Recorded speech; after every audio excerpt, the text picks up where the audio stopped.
अब मुसलमान मारा जा रहा है, दलित चुपचाप घर में बैठा है। बोला देश से तो ये भगावे जाएंगे, ये पाकिस्तान जाएं, हम तो यहीं के हैं। तुम्हारी व्यवस्था बनी बैठी है, लिखी पड़ी हुई है, पहले इनसे निपट लिया जाए, फिर तुम्हारा काम तुम्हारे पन्ने पे कहा होगा, पर्चा बदले। ये जो अभी इसमें नारा चला ना, कटोगे तो बटोगे। Welcome back to new blog. तो कैसे हैं आप लोग? तो स्वागत है तुम्हारे एक और नए ब्लॉग में। तो गाइस, इस वाले वीडियो में आपको दिखाने वाले हमारे गांव में एक मीटिंग होने जा रही है जिसमें आर्मी के प्रदेश अध्यक्ष आने वाले हैं, जिनका नाम है कुलदीप भार्गव जी। तो वो यहाँ पर आने वाले हैं। यहाँ पर पूरा जो है मैंने वीडियो रिकॉर्ड किया है। वैसे तो ब्लॉग में बनाता हूँ, लेकिन मैंने सोचा कि एक इनका रिकॉर्ड कर लिया जाए, क्योंकि अच्छा भाषण था इनका। मैंने पूरा भाषण इनका रिकॉर्ड किया है। आप लोग वीडियो में देखें, पूरा एंड तक ज़रूर देखें। बहुत ही अच्छी बातें इन्होंने कही हैं, जो कि आजकल के नेता नहीं कहते। तो आप लोग इस वीडियो को पूरा देखें ज़रूर और अपनी राय कमेंट में बताएं, और मेरे चैनल को सब्सक्राइब कर लें, वीडियो को लाइक कर दें।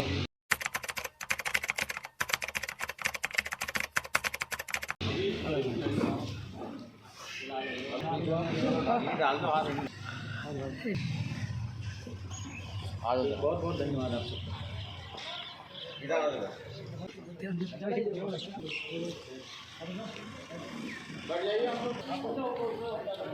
आबादी है जो 5% आबादी जो है नौकरी पा रही। अगर आपके गांव में कुल संख्या 100 लोगों की है तो 100 में 5 अधिकारी मिलेंगे आपको। सही कह रहा हूं गलत? तो मेरा ये था कि अगर 100 में 5 ही अधिकारी बन पाएंगे तो 95 को क्या होगा। अब जब आप यहाँ पर ज़्यादातर लोग ऐसे बैठे होंगे जो दलित समाज से, मुस्लिम समाज से, पिछड़े समाज से आते हैं, सब ये सारी परेशानी हमारे समाज में ही है। जो हम इस समाज की बात कर रहे हैं, जिसको हम बहुजन समाज कह रहे हैं, इस बहुजन समाज में ही है। क्योंकि वो पुश्तैनी इतना मजबूत था नहीं कि उसके घर में IAS बन सके। हम पढ़े लिखे व्यक्ति हैं, और आप में से बहुत सारे युवा बैठे हैं, उनको भी पता होगा कि जब हम BA BSc करते हैं, वो कंप्लीट हो जाता है, तब हमको पता चलता है कि IAS भी बना जा सकता है। उनके घरों में क्या है, जिनसे आपकी लड़ाई है, जो सब आपका हक छीने बैठे हैं, बच्चा पैदा होता है तभी से वो डिक्लेयर कर देते हैं कि ये वाला IAS में जाएगा। 8 में जब वो पढ़ता है तो उसको ये बता दिया जाता है कि आपको NCERT पढ़नी है। जो पढ़े लिखे लोग हैं मेरी बात को समझ पा रहे हो। कक्षा 8 में उसको बताया जाता है कि आपको NCERT पढ़नी है, क्योंकि आज आगे आपको IAS बनना है। हमें ये कब पता चला? जब हम BSc और BA करने पहुंचे और कॉलेज में मिले, तो एक लड़का कोई मिला, वो बताया कि भाई हम भी तैयारी कर रहे हो सिविल की। तब हमको पता चला। तो हमको 2 साल इस बात में पूछने में लग गया कि इसका सिलेबस क्या है।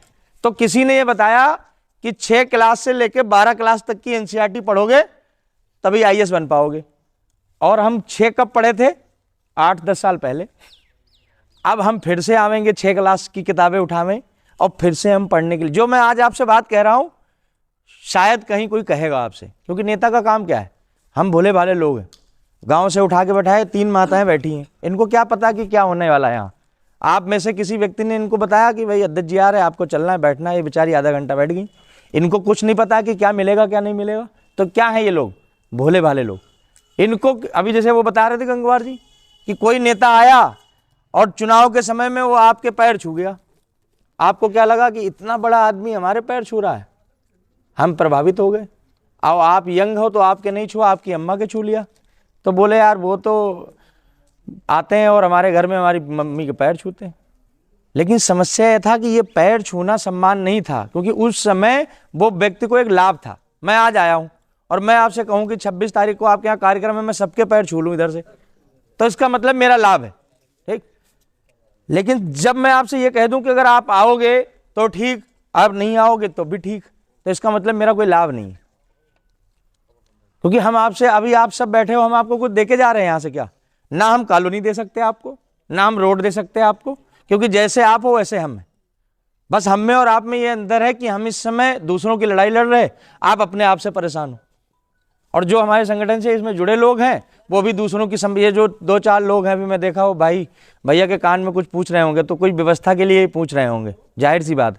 तो ये इसलिए परेशान है कि आप प्रदेश अध्यक्ष मेरे गाँव में आ गया। वो अभी यहाँ से भाषण दे रहे थे, कह रहे थे कि भाई हम आज ये महसूस कर रहे कि प्रदेश अध्यक्ष आ गए।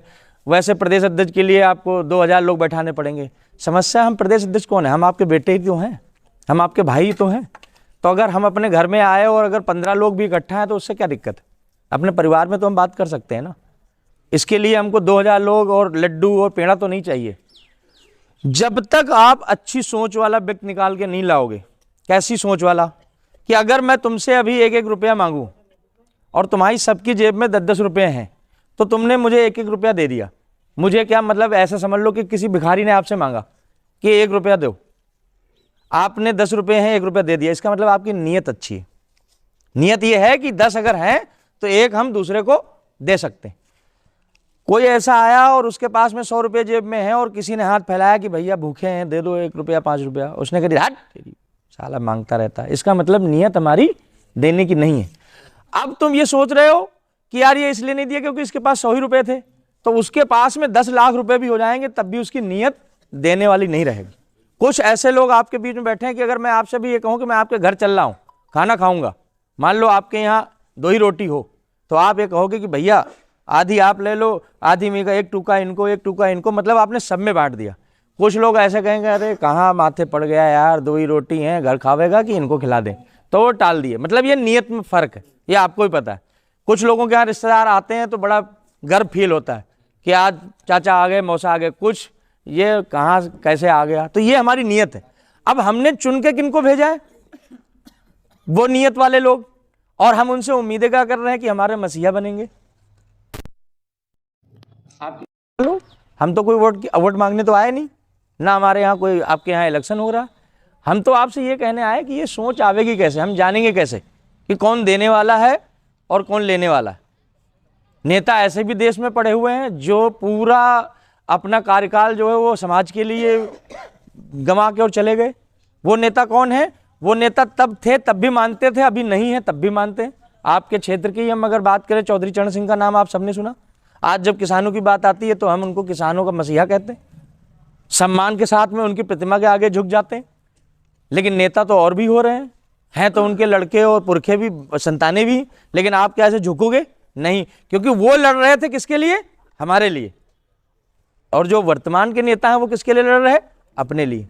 जो अपने लिए लड़ता है उसको कोई याद नहीं रखता। बहुत कड़वी बात कर रहा हूं आपको कि अगर इस समय में आप सब हो, आपके सबके परिवार होंगे, जिस दिन आप नहीं रहे ना, उस दिन आपका पोता आपको भूल जाएगा। लड़का तो यार रखे कौन, खून है, पोता पहले दादा मर गए। अगर बाई चांस आपने पोते को गोद में खिलाया है तो पोता तो याद रखेगा, लेकिन जो उसके बाद की पीढ़ी आवेगी वो आपको याद नहीं करने वाली। अगर यकीन नहीं है तो आप अपने चौथी पीढ़ी का नाम याद करके बताओ। ठीक, चौथी मतलब कि आपके पिताजी के जो बाबा रहे हों। बहुतों को आपके पिताजी के बाबा का नाम भी नहीं पता होगा। तो हम सोचो, आप, हमारा परिवार, हमारा खून, हमारे जो वारिस हैं वो हमको भूल जा रहे, क्या मतलब चौथी पीढ़ी पे। तुमको लगता है कि जब हम तुम मर जाएंगे तो हमारा तुम्हारा फोटो लगेगा हमारे घर में? ठीक, हमने तुमने नहीं लगाया अपने बाप दादाओं का फोटो, और बताओ। ठीक, अब जो लोग हैं ऐसे पढ़ लिख के आ गए तो सम्मान के लिए उन्होंने समाधि बनवा दी, सम्मान के लिए उन्होंने बढ़िया सी कब्र बनवा दी कि हाँ ठीक है हम सम्मान है, क्योंकि आदमी कहेगा कि। लेकिन आप सोचो जिसके पास पैसे नहीं है वो कहाँ से समाधि बनवाएगा? क्योंकि समाधि बनाने में भी तो 10,000 ईंटा 5,000 लग जाता है, तो वो कहाँ से बनावेगा? तो हमारे पास अपने पिता और माता के लिए सम्मान के लिए चीज़ें नहीं है। दूसरा, हम अपनी पीढ़ी में अपने ही पूर्वजों को नहीं आगे ले जा पा रहे। लेकिन आप सोचो कि एक काशीराम साहब हैं, एक APJ अब्दुल कलाम साहब हैं, एक बाबा साहब हैं, ये कौन लोग हैं कि इनके परिवार तो कोई बात ही छोड़ दो, हम तुम सब अपने घरों में इनको लगा रहे हैं। काशीराम साहब का घर किसने किसने देखा है बताओ? आप देखा है कभी आपने? भाई नहीं, घर देखोगे कहाँ से? क्योंकि उन्होंने घर कभी बनाया नहीं अपने लिए। उनकी माँ ने उनसे एक सवाल किया, बोले काशी अब तुम बड़े हो गए और इस उम्र में शादी हो जानी चाहिए। और आप सबको जो पढ़े लिखे लोग हैं पता है काशीराम साहब DRDO में नौकरी कर रहे थे, जो रक्षा विभाग का है आपका, नौकरी पेशे पे थे। और उनसे उन्होंने कहा कि शादी कर लो, तो उन्होंने कहा कि अगर मैं शादी कर लूँगा तो हो सकता है मैं अच्छा पुत्र कहलाऊं, शादी कर लूँगा तो अच्छा पति कहलाऊंगा, और शादी कर लूँगा तो अच्छा बाप कहलाऊंगा। लेकिन अगर ये सब कुछ नहीं किया और मैंने अपने समाज के लिए काम किया तो एक दिन ऐसा आएगा कि लोग मुझे अपने घरों में लगाएंगे। और रिजल्ट आपके सामने है। काशीराम साहब को तो दादा आप लोगों के समय में तो बहुत चीज़ें थी, बहुत सारे आपकी जो उम्र के लोग हैं उन्होंने देखा भी है। हम तो कोई बात ऐसी रामायण की तो बता नहीं रहे, ना महाभारत की बता रहे जो आपने देखा नहीं हो, वो बता रहे जो आपके सामने रहा। ईमानदारी से अपने दिल पे हाथ रख के देखो आप कि अगर हम तुम आज मर जाएं, क्या हमारे गांव में हमारी फोटो लगेगी? क्या हमारे गांव वाले हमारी मूर्ति गांव के बाहर बनावेंगे? क्या हमारे गांव वाले हमारा द्वार बनाएंगे? क्यों? आप कहोगे नहीं बनाएंगे। नहीं बनाएंगे क्यों? क्योंकि हमने किया क्या है। अब तुम कहोगे साहब करने के लिए पैसा लगता है, तो मेरे हिसाब से काशीराम साहब के पास तो पैसा नहीं था, बाबा साहब के पास पैसा तो नहीं था, अब्दुल कलाम साहब के पास पैसा तो नहीं था। आपके अंदर एक मनसा होनी चाहिए। कैसी मनसा? कि मैं ये कर सकता हूँ। अब ये लड़के बैठे पीछे नौजवान, अब मैं इनसे बोलूँ कि क्या बनोगे, बोले डॉक्टर बनूंगा, कोई इंजीनियर। लेकिन आपने एक चीज़ देखी हो कि जैसे जैसे उम्र बढ़ती है ना, वैसे हम क्या बनना है वो ख़त्म होता जाता है। ठीक समझे? छोटे होते हैं तो हम कहते हैं डॉक्टर बनेंगे, लेकिन जैसे ही आते हैं हाई स्कूल में और पिता ने कह दिया ट्यूशन के पैसे नहीं है, तो फिर हम सपना तोड़ देते हैं। फिर हम अगर शरीर सही है तो हम कहते हैं फिर फौज में जाएंगे, और फौज में गए तो बताया बचपन में हाथ टूटा था तो यहाँ से तुम्हारा सिलेक्शन नहीं हो सकता, तो फिर बोले लाओ बीए कर लेते वहाँ भी कुछ नहीं बना तो बोले फिर लाओ दुकान खोल लेते। क्या बनना है? क्योंकि ये हमने बचपन से बिल्कुल तय नहीं किया।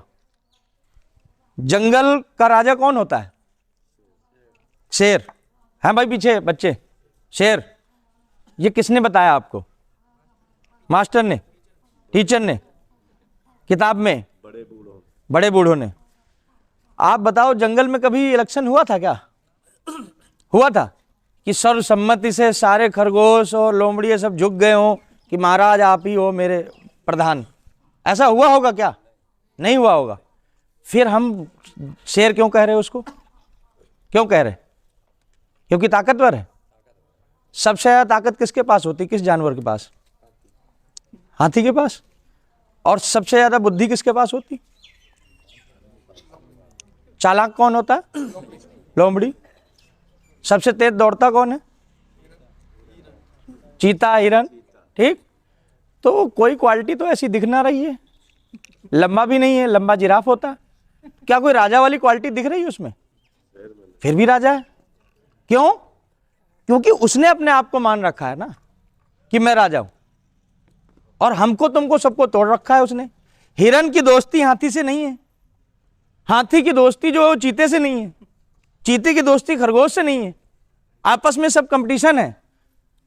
चमार का घर का खाना धोबी नहीं खावेगा, पासी के घर का खाना चमार नहीं खावेगा, यादव पासी और चमार के घर में नहीं खाएगा, कुर्मी जो है वो मुसलमान के घर में नहीं खाएगा। मतलब हम तुम हिरन, खरगोश, चूहा, चमगादड़, बंदर हैं।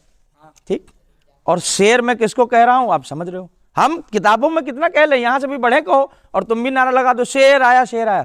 लेकिन मेरा समाज जिस पे रात दिन लाठियां बरस रही हो, मेरा समाज जिसके घर की बेटियों की इज्जत लुट रही हो, कैसे आप कह सकते हैं कि हम शेर हैं? शेर तो वही है जिसके हाथ में सत्ता है। अब तुम कहोगे साहब हमारे यहाँ तो पासी विधायक हैं, हमारे यहाँ तो चमार विधायक हैं। विधायक बनने से क्या होता है? राजा तो उन्होंने लोमड़ियों का भी बना रखा है, राजा तो उन्होंने गिद्धों का भी बना रखा है। लेकिन गिद्ध भी उड़ रहा है तो शेर को एक बार नमस्कार करके जा रहा है कि मेरा ख्याल रखना, बाढ़ में जाए मेरी जनता। समझ रहे हो मैं क्या कहना चाह रहा हूं? कि आपका नुमाइंदा जिसको आपने अपना लीडर बनाया है, वो सलामी ठोक रहा शेर के वहां कि आप मुझे मत खाना, मैं आपके लिए डेली एक खरगोश भेजता रहूंगा अपने में का। ठीक, आप उसको खाओ।